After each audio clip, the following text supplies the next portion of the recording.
YouTube channel. So today in this video lecture we are going to learn about botanical characteristics of groundnut peanut, which is also called मूंगफली in Hindi, or its common name is मूंगफली. Okay, and botanical name is Arachis hypogea. तो इस video में हम इस groundnut के बारे में इसके बॉटानिकल कैरेक्टरिस्टिक्स क्या हैं, जैसे इस प्लांट की हाइट, कल्टीवेशन कैसे करना है, फ्लावर्स, सो इसके जितने भी बॉटानिकल कैरेक्टरिस्टिक्स हम उसके बारे में जानेंगे. सो ये आपका टॉपिक है बीएससी 4 सेमेस्टर का बॉटनी का. Okay, so let's start.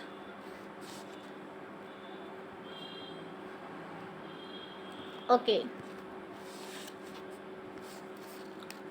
so here groundnut botanical name is Arachis hypogea. What is the botanical name of groundnut? Its botanical name is Arachis hypogea. botanical name या scientific name क्या होता है groundnut यानी मूंगफली का? As you all know very well that we all enjoyed too much this groundnut in winter season. Okay, winter season में सब लोग बहुत इसका एंजॉय करते हैं ग्राउंडनट से. ठीक है, साथ में बैठ के खाते हैं ना. तो अब इसकी फैमिली क्या है, from which family does it belong to? So it's belongs to family Fabaceae. Fabaceae family से बिलोंग करती है. आपकी ग्राउंडनट क्या है, फैबियसी फैमिली से बिलोंग करती है. ठीक है, फैबियसी फैमिली किसका पार्ट है, लेगुमिनेसी फैमिली का. ओके, सो इसे देखिए लेग्यूम टाइप की ही होती है. अगर देखो तो स्ट्रक्चर तो थोड़ा सिमिलर वही होता है, लेग्यूम जैसा ही. ठीक है, अब इसका कॉमन नेम क्या है, what is the common name of groundnut is moongphali. Okay, very famous name, monkey nut, peanut. ठीक है, ये तीनों नाम हैं इसके. So let's see botanical characteristic देखते हैं, जैसे इसके प्लांट, स्टेम, रूट, लीफ. ठीक है, vegetative characters means to say I want to tell you vegetative characteristics of this groundnut, जिसमें कि हम इसके स्टेम की हाइट, फ्लावर कैसा है. ठीक है, फ्लावर इन्फ्लोरेसेंस क्या है. ओके, ये सारी चीज़ें देखेंगे. So let's begin without any. Okay, so groundnut is a prostate और semi erect annual herb.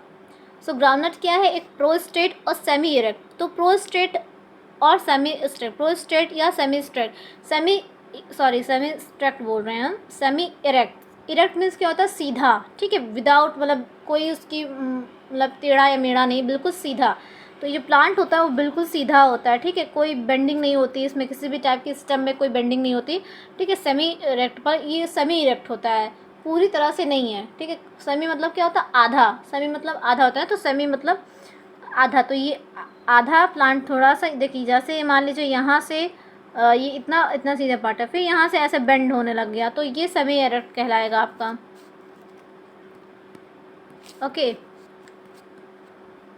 Annual herb होती है. ठीक है, एनुअल हर्ब मीन ये हर्ब होती है, मतलब ये these are herb.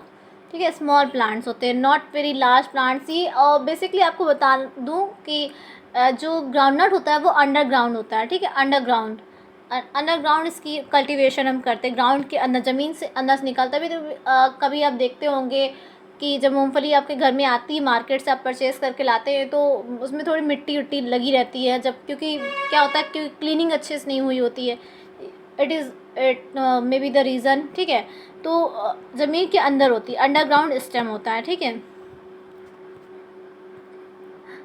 And attaining a height of, जो कि हाइट अटेन करती है 0.3 टू 0.6 मीटर. ओके, कितनी हाइट होती है इस प्लांट की, 0.3 टू 0.6 मीटर में. ठीक है, तो ये प्लांट की हाइट होती है, यानी जो पौधा होता है ग्राउंडनट का या मूंगफली का, उसकी हाइट कितनी होती है, ये इंपॉर्टेंट है, 0.3 टू 0.6 मीटर में. ठीक है, द स्टेम इज, जो स्टेम होगा आपका वो क्या होता है, सिलेंड्रिकल होता है. ठीक है, स्टेम कैसा होता है, सिलेंड्रिकल होता है. And leaves are quadrifoliate. ठीक है, स्टेम कैसा है, सिलेंड्रिकल है, और लीव्स कैसी होती हैं, क्वाड्रिफोलिएट. क्वाड्रिफोलिएट मतलब क्या होता है, मतलब कि इसमें 4 लीफलेट्स होंगी, एक ही सेम पॉइंट से अराइज होंगी.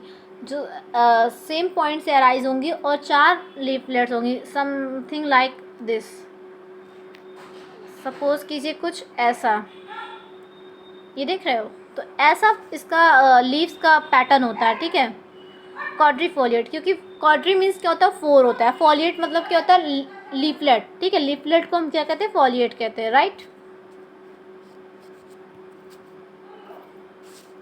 Okay, the flower bearing branches are thrust.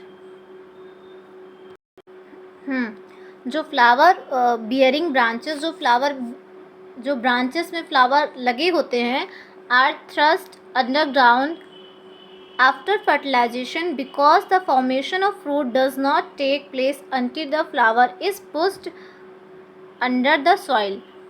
इस लाइन का मतलब क्या है, द फ्लावर बियरिंग ब्रांचेस की फ्लावर क्या है, जो ब्रांचेस पे लगे हुए आर थ्रस्ट, थ्रस्ट मतलब प्यासे होंगे, अंडरग्राउंड आफ्टर फर्टिलाइजेशन, फर्टिलाइजेशन के बाद, ठीक है, ये प्यासे होते हैं, because the formation of fruit, क्योंकि जो इसमें कहने का मतलब इस लाइन का ये कि आपको जब फ्रूट, यानी मूंगफली क्या है, फ्रूट है ना, ठीक है, तो फ्रूट तब तक नहीं डेवलप नहीं होगा, तब तक जर्मिनेट नहीं होगा जब तक कि आपके जो फ्लावर्स हैं वो अंडर द सॉइल में कवर नहीं होंगे। Does not take place until the flower is pushed under the soil, जब तक फ्लावर को अंदर आप नहीं करोगे तब तक फ्रूट्स नहीं बियर होंगे। The plant will not bear the fruits, और the plant will not grow या डेवलप या जर्मिनेट नहीं करेगा, ठीक है। कहने का सिंपल ही मीनिंग है यहाँ पर कि बस आपको क्या करना है, जैसे आपने प्लांट लगाया तो अंडरग्राउंड, स्टेम तो अंडरग्राउंड है, जब फ्लावर्स बियर करने लगे, जब फ्लावर्स ब्रांचेस में जब फ्लावर आने लगेंगे तो फ्लावर को भी आपको मैनुअली पुश करना होता है, या अंडरग्राउंड उसको ज़मीन के अंदर, मिट्टी के अंदर उसको ढकना होता है, तभी वो क्या करेगा। अगर ऐसा नहीं करोगे तो उसमें मूंगफली आपकी नहीं पैदा होंगी, ठीक है। तो ये इम्पॉर्टेंट स्टेप होता है in cultivation. Okay, the fruit is pod, देखिए फ्रूट क्या होगा, पॉड होगा। आपको पता था लेग्यूम, हमने जब लेग्यूमिनेसी फैमिली जब हम लोग उसमें पढ़ते हैं तो उसके फ्रूट को लेग्यूम कहते हैं, है ना, और जो सीड्स होती है उसको पॉड कहते हैं ना। लेग्यूमिनेसी फैमिली में आप लोगों ने पढ़ा होगा कि लेग्यूम किसे कहते हैं, फ्रूट को कहते हैं। लेग्यूमिनेसी फैमिली में जो फ्रूट होता है उसको लेग्यूम कहते हैं। क्या कहते हैं, लेग्यूम। फ्रूट क्या कहते हैं, फ्रूट को लेग्यूम कहते हैं। 1 minute,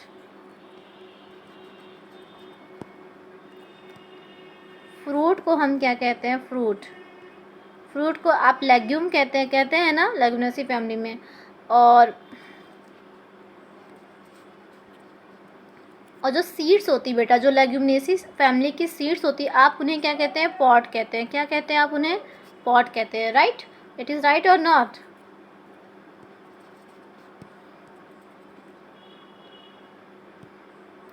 the flower is pot containing 1 और 3 सीड्स, जिसमें कि 1 या एक से ज़्यादा भी हो सकती हैं, 3 भी हो सकती हैं, ठीक है। 1 और 3 सीड, द सीड्स आर ओवाइट, जो सीड्स होती है ओवाइट शेप की होती हैं। ओवाइट शेप क्या होता है, ओवाइट शेप, ओवल शेप, ठीक है। ओवाइड मीन्स ओवल शेप की होती है। कैसी होती है सीड, ऐसी तो होती है मूंगफली की सीड। ये उसका देखिए स्ट्रक्चर बना रहे हैं, ऐसी होती है आउटर स्ट्रक्चर, आउटर कवरिंग कह सकते हैं। अब इसके अंदर आपकी मूंगफलियाँ ऐसे कार्पेल में, प्लेसेंटा में अरेंज होती है। 1 या 3 हो सकती हैं एटलीस्ट, ठीक है। तो ऐसे अरेंज होती हैं। द सीड्स और ओवाइड, यानी सीड्स जो होती हैं वो ओवल शेप की होती हैं। कैसी होती है, ओवल शेप की, ठीक है। और with a brick red, colour कैसा होता है, सीड का कलर कैसा होता है बताइए, ब्रिक रेड, मतलब कि जैसे आप ईंटे का कलर होता है ना, ईंटे का कलर, ईंट जानते हैं, ईंट जिससे आपका घर बना है, ठीक है, उसका जो कलर होता है उसी कलर की सीड होती है। With a brick red coloured seed code, जिसका सीड कोड होता है, एक्चुअली सीड कोड देखिए कितना पतला होता है ना। बहुत ही पतला होता है सीड कोड इसका, एकदम पॉलीथीन की तरह सिमिलर लाइक होता है ना जो, और कलर तो आप समझ गए कैसा होता है, ईंट के रंग का होता है, ठीक है। The plant sorry the seeds yield about 43 to 46% edible oil। तो ग्राउंडनट एक ऑयल यील्डिंग प्लांट है, ठीक है, ऑयल पैदा करने वाला प्लांट है जिससे ऑयल मिलता है। एडिबल, एडिबल मीन्स क्या होता है, खाने योग, खाने योग, ठीक है। एडिबल मीन्स क्या होता है, इडिबल, इटेबल वर्ड से आया, इटेबल बोल सकते हैं, इडिबल, ठीक है, जिसे हम भोजन के लिए उपयोग कर सकते हैं, भोजन बनाने में उपयोग करते हैं। जैसे कि आपका सरसों का तेल आप उपयोग करते हो, सोयाबीन, सरसों, ग्राउंडनट, ठीक है, तिल का तेल, ये सब चीज़ें आपके घर में, आपके किचन में होते हैं ना सारे ऑयल, तो ये सब एडिबल ऑयल हैं। तो ग्राउंडनट भी एक एडिबल ऑयल है, इसमें भी आप अपने सब्जियां खाना बना सकते हैं, राइट। तो 43 टू 46% एडिबल ऑयल होता है, कितना, 43 टू 46% एडिबल ऑयल होता है इसमें, इस मूंगफली में, okay, got it. Now let's see the distribution and cultivation, कि अब इसका डिस्ट्रीब्यूशन कैसे है, कोई ऑल ओवर द वर्ल्ड में कहाँ कहाँ मूंगफली कहाँ की नेटिव है, पहली बात तो कहाँ से आई है, प्राइमरी सेंटर ऑफ ओरिजिन क्या है, सेकेंडरी सेंटर ऑफ ओरिजिन कहाँ पर है इसकी, ठीक है, और कल्टीवेशन कैसे करते हैं मूंगफली का, ये भी आप लोग अभी आगे पढ़ेंगे। सो बने रहिए, कहीं जाइएगा मत, क्योंकि स्टडी बहुत ज़रूरी है, हर एक टॉपिक्स को हम कवर करेंगे, okay. So distribution and cultivation, तो it is a native of Brazil, wow. तो हमारी मूंगफली कहाँ की नेटिव है, नेटिव मतलब कि उसी देश का, कहाँ से इसकी ओरिजिन हुई है, ठीक है, मतलब नेटिव मतलब कि कहाँ से, आप कहाँ पैदा हुए हैं, आप लोग इंडिया में ना, तो आप कहाँ के नेटिव कहलाते हैं, इंडिया के नेटिव कहलाते हैं, of course it is right और नॉट, ठीक है, इंडिया के नेटिव हैं हम, ठीक है। तो वैसे ही मूंगफली हमारे इंडिया में नहीं हुई थी, फर्स्ट टाइम जो इसका कल्टीवेशन किया गया होगा सबसे पहली बार, कि हमारे इंडिया में नहीं है, ये ब्राज़ील की है, ठीक है, ब्राज़ील का प्लांट है, ब्राज़ील में इसकी खेती होती थी, ठीक है। तो it is a native of Brazil, इसकी ओरिजिन वहीं पर, ये पैदा कहाँ हुई है, ब्राज़ील में, okay. It is 1 minute,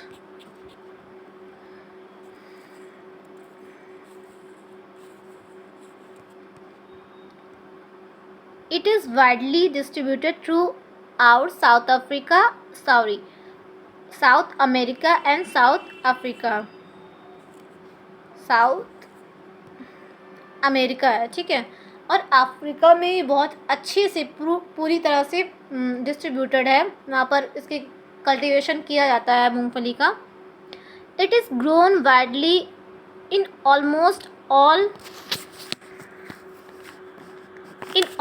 all the subtropical regions.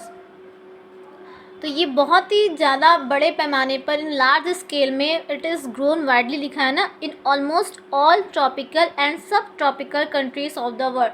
जितनी भी ट्रॉपिकल कंट्रीज़ हैं और जो सब ट्रॉपिकल कंट्रीज़ हैं, वहाँ पर बहुत अच्छे से इसका कल्टीवेशन किया जाता है। देखो ट्रॉपिकल कंट्रीज़, जो ट्रॉपिक ऑफ कैंसर और ट्रॉपिक ऑफ कैप्रिकॉर्न आपने जानते होंगे आप क्या होता है, ये तुम्हारी अर्थ है, ठीक है, बीच में आपकी इक्वेटर है, इक्वेटर के ऊपर ट्रॉपिक ऑफ कैंसर है, इक्वेटर के जस्ट नीचे ट्रॉपिक ऑफ कैप्रिकॉर्न है, ठीक है, tropic of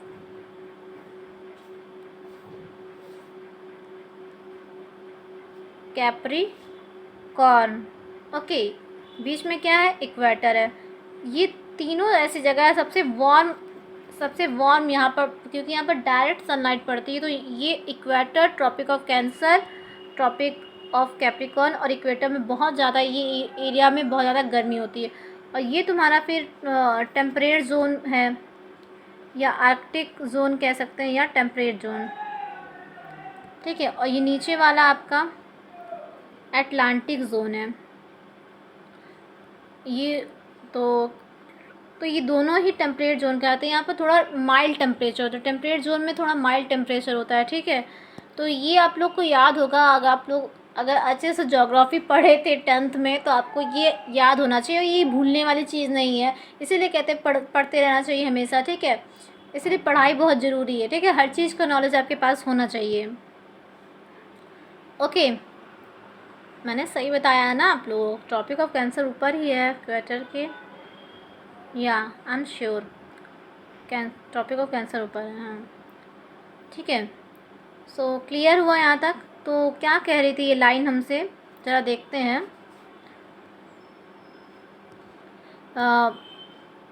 tropical and subtropical. Subtropical क्या हो जाएंगे? सब यानी ऊपर हो गया, यानी Tropic of Cancer tropical forest, ठीक है। ट्रॉपिकल फॉरेस्ट जहाँ पर मतलब इक्वेटर के क्षेत्र में पड़ने वाले फॉरेस्ट जो होंगे वो ट्रॉपिकल फॉरेस्ट ही कहलाएंगे, ठीक है।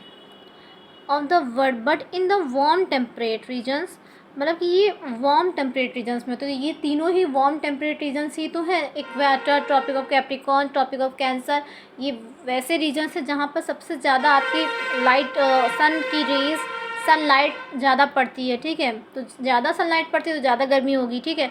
बस ना, सब समझ में आया गया होगा, आप लोग वैसे भी बहुत इंटेलिजेंट हैं। In the warm temperate region where annual rainfall is between, जहाँ पर आपकी एनुअल रेनफॉल जो होती है between 50 and 125 centimetre is more suitable. तो आपको बताया है कि कैसा रीजन इसके लिए सुटेबल है, कैसा रीजन सुटेबल है, ठीक है। ये कैसे रीजन में हम अपनी मूंगफली का कल्टीवेशन कर सकते हैं, ग्राउंडनट का कल्टीवेशन कर सकते हैं, एरेकिस हाइपोगिया का कल्टीवेशन कर सकते हैं, ठीक है।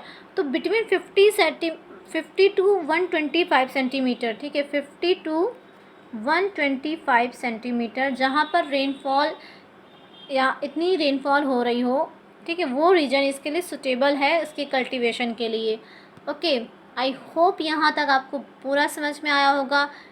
Okay, so this was my first video lecture, first study related video lecture on YouTube. So guys, please support me and please अगर कहीं भी गलती हुई हो तो प्लीज़ मुझे बताइएगा कमेंट सेक्शन में। Okay, I am trying for best, I am trying my best for you, all of you guys. best as BSc students are not getting proper education, so I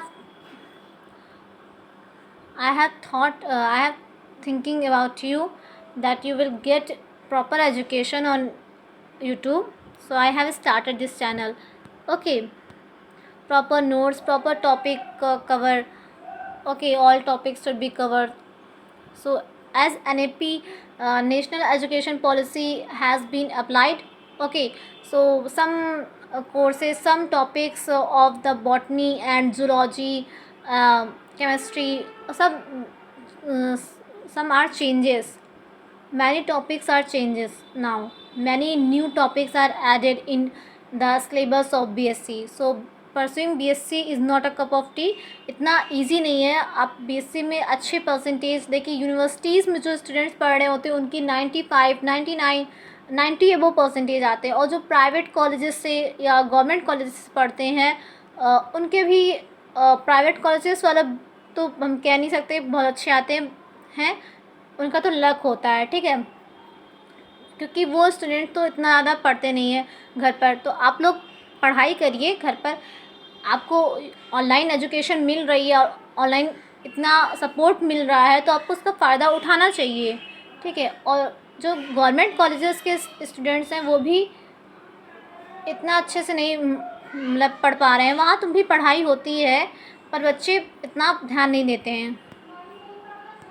okay, so please support me guys, please like, share, subscribe this channel to you and send and share it to all your friends so that they can also get benefit from it, because it is a study channel. Okay, so take care, keep studying, be safe and be healthy. Okay,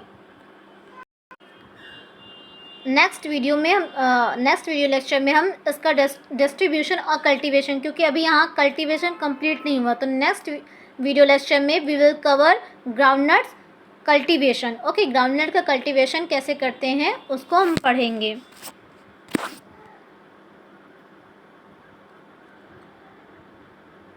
okay, take care, bye bye.